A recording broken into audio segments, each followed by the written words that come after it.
Mrs. Red studying his notes for his graduation speech in the home of Dr. and Mrs. Detmer, who are the head of the Medical Sciences Department at the university, which is all the medical schools. Wait a minute.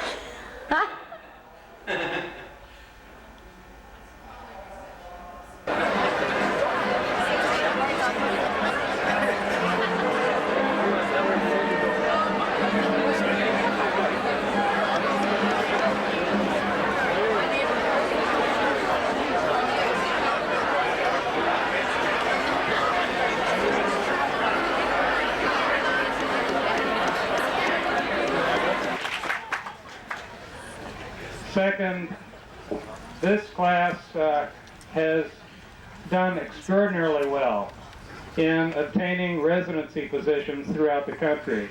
The level of quality of these residencies is far greater than we've had in the recent past and possibly in the history of the School of Medicine.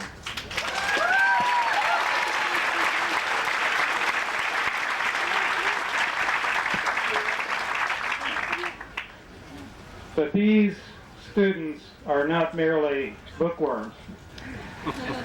These students are real citizens, and they have helped the School of Medicine in many ways.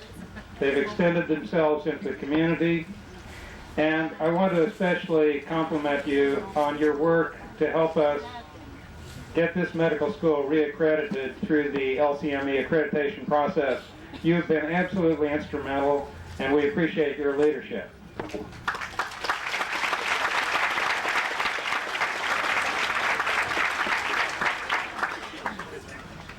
I especially feel close to this class and I'm special friends with many of the members of the class, and I'm very proud of you. I really hate to see you go. It's put a few gray hairs up on my temple, but I wish you the very best of fortune, and if there's anything that I or the School of Medicine can do for you in the future, we're at your service. We hope that you return often and feel that you're part of our family. One of the reasons that you're such a wonderful group is that you've had parents.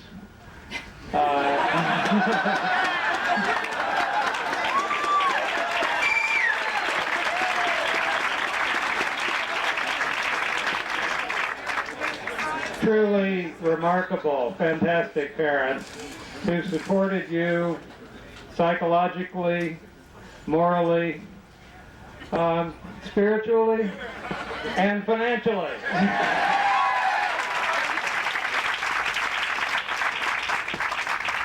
So in light of these contributions from our parents, I would like to ask the class to stand and applaud the parents.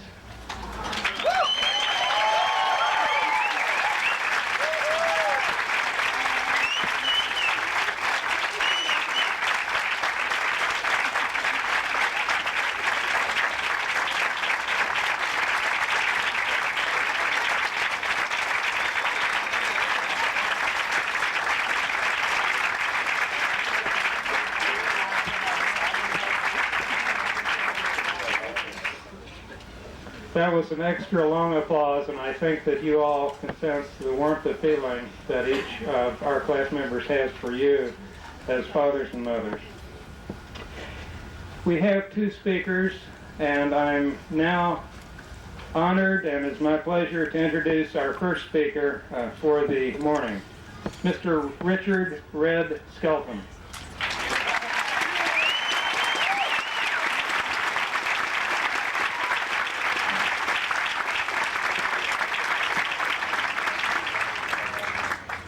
Mr. Skelton, as you can see, you need no introduction, but I would like to tell our audience here a little about you.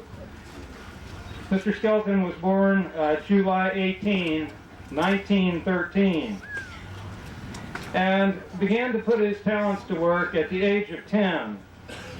In May 1923, at the age of 10, he joined a medicine show. So it's entirely appropriate that he's here today.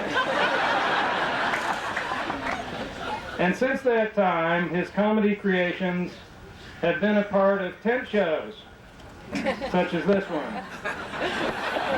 Minstrels, circuses, Mississippi River showboat shows, motion pictures, and a vital part of vaudeville. Skeleton holds the record of 20 consecutive years on TV, and even now is on the verge of launching a new career in video, cassettes, and presentation of his reruns. Many of you may not know this.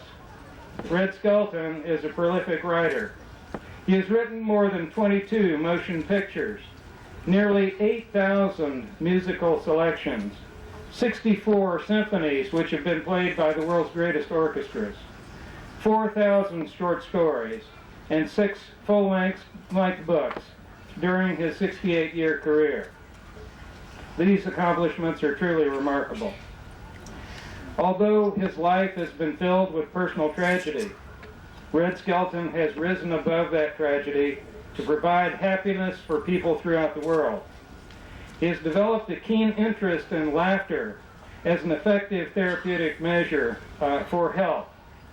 He has an important message for us today. We are delighted and honored to have you, Mr. Skelton, as our guest, and look forward to hearing from you this morning.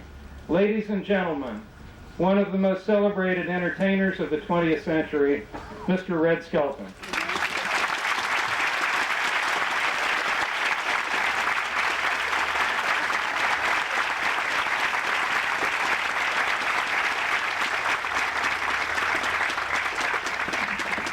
Thank you very much for that nice introduction. I enjoyed every hour of it.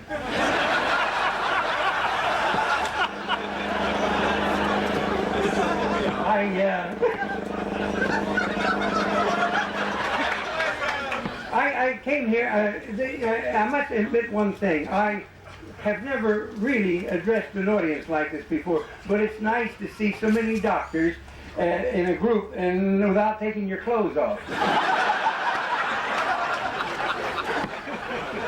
Actually, I'm a little nervous. I'm as nervous right now as Zsa Gabor at Policeman's Picnic. Did you read that about Zsa Gabor? Was that in the papers back here? Yeah. That killed me when I read that. She's a good friend of mine. She said she was 50 years old. She was 50 years old and the Potomac was a dewdrop, you know? Pikes Peak was a pimple. I sent her a telegram. I said, congratulations, I hear you're 50 years old. I'm going to be born Friday.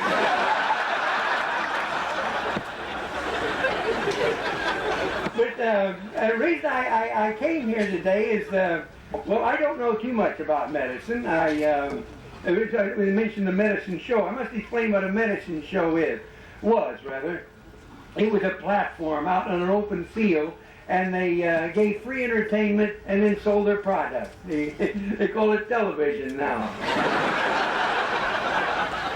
So I love to hear people make speeches. I was invited to the United Nations, and I was seated next to this Oriental gentleman. Now, obviously, I don't speak the Oriental tongue, but you know how we Americans are. When you're with someone who has a slight accent or a dialect, you think if you join them, you're helping them. I turned to this gentleman, I said, you likey building?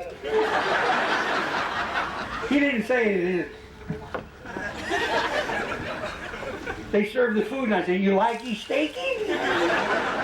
They introduced this gentleman. He got up and he says, ladies and gentlemen.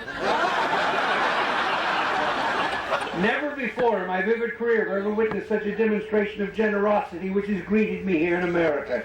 When I return to my homeland, I shall tell my people of your hospitality, and I most certain will help cement relationships between our nations, and I thank you. He sat down, he turned to me and said, you like these speeches?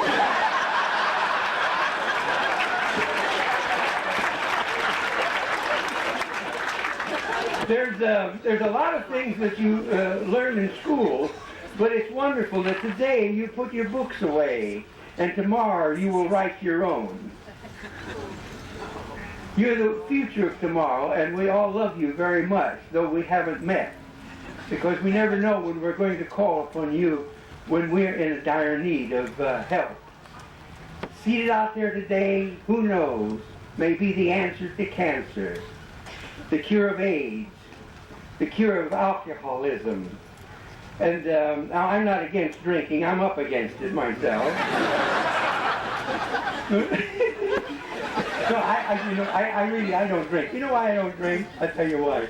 I'll go to a party and somebody says, have a drink. I said, I don't drink. So I have one to be social. I say, okay. A couple minutes later, they say, let me fill that up for you. Just go right ahead. Go right ahead. Next thing I hear somebody say, did he have a hat?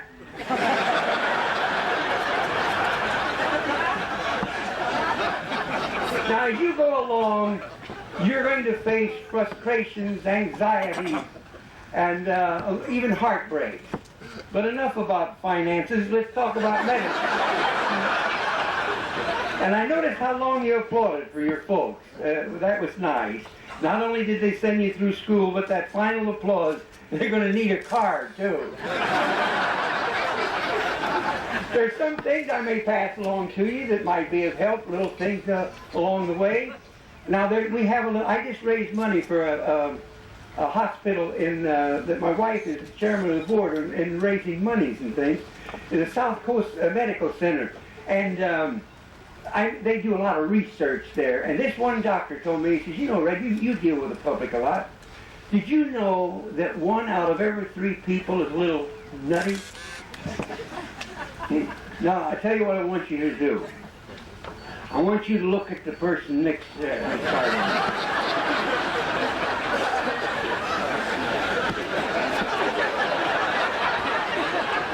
Now, if they look okay, you got a problem.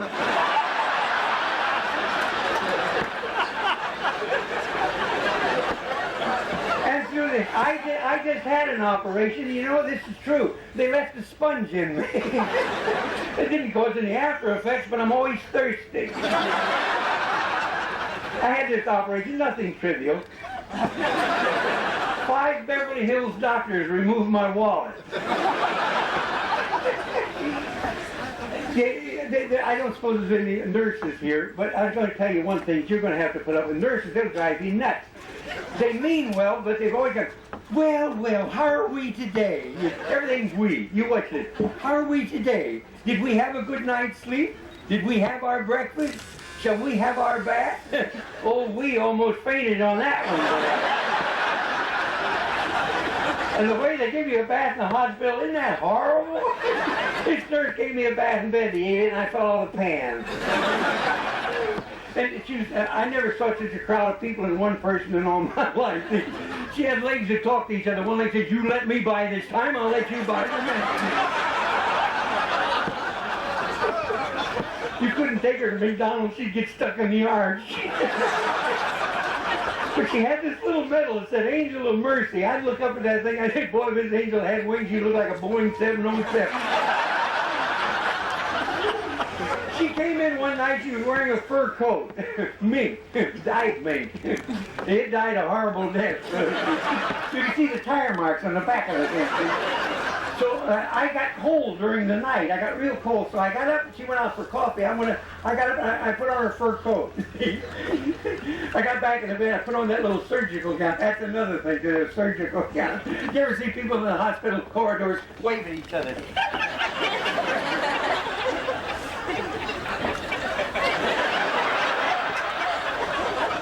You gotta wave like that, you know? You wave like this, you're dead. Well, anyhow, I put on this fur coat and I put on this surgical gown. Then I get back in the bed and I go to sleep. When I wake up, they're preparing me for surgery and some idiot shaving the coat.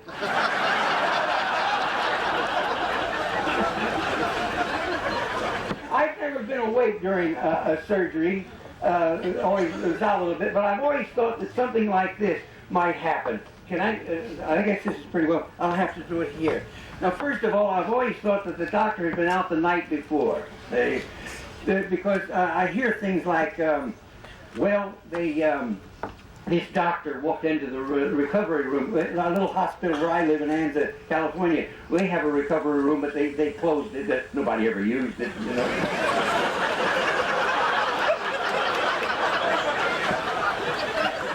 This doctor walked in, he says, this guy got some good news and some bad news for you. The bad news is we amputated the wrong leg. The good news is your bad leg's getting better.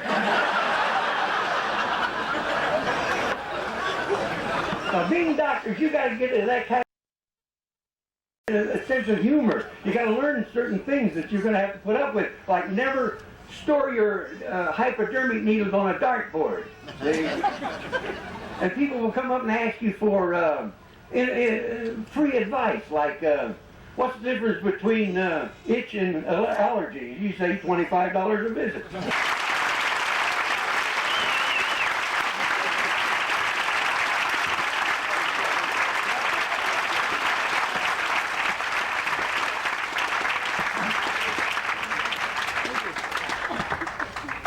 Well, this indeed is the coolest graduation.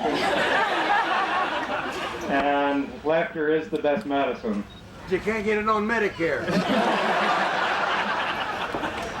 Mr. Skelton, would you step forward, please? Come up to the Did I do podium. that bad?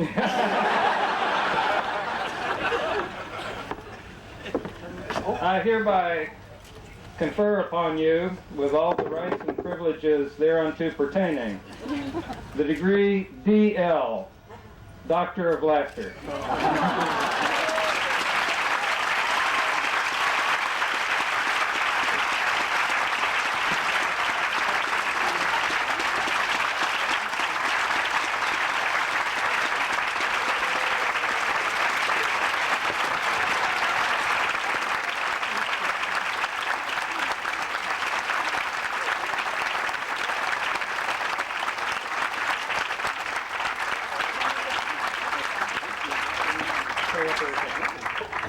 Now, Mr. Skelton, this is a very precious thing to me. It's my stethoscope from when I was a medical student, and I'm going to give it to you.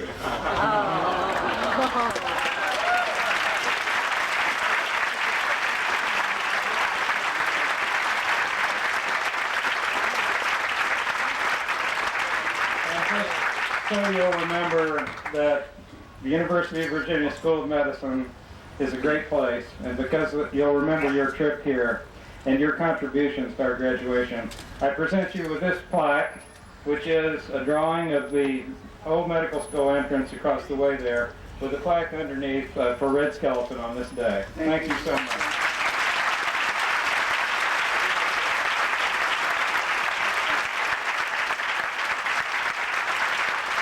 Thank you very much, and may I say, may God bless. Thank you.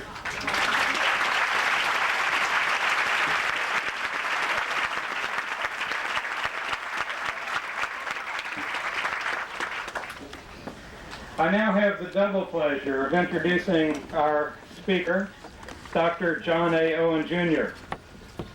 Dr. Owen was born in 1924, the year after, or the year 10 years after Red Skelton joined the medicine show. Dr. Owen graduated from Hampton-Sydney College in 1944 and received his MD degree from the University of Virginia in 1948. He was an ace student and a school leader, receiving the Raven Award at the time of his graduation. After completing his residency in internal medicine at Virginia and his fellowship in metabolism at Duke, Dr. Owen joined the faculty of the Medical College of Georgia as assistant professor of medicine in 1956. He then became assistant professor of medicine at the University of Virginia in 1960 and rose through the ranks to his present position, professor of medicine. His clinical interest is in general internal medicine, clinical pharmacology, and diabetes. Now, throughout his career, John Owen has been a talented, articulate, and witty leader. His writing skill has made him a much appreciated editor and columnist. He's gained the confidence of physicians and laymen in the Charlottesville-Albemarle community and throughout the Commonwealth of Virginia. A past president of the Albemarle County Medical Society, John currently is president of the Medical Society of Virginia and is the first such president from academic medicine since Macklemore Birdsong, our chair of pediatrics, about 20 years ago. Dr. Owen's contributions to the medical profession have been broad and deep in the areas of pharmacology, alcohol and drug abuse, research ethics, and human investigation. Ladies and gentlemen, it is my pleasure to introduce a model physician and citizen of Virginia, Dr. John Owen.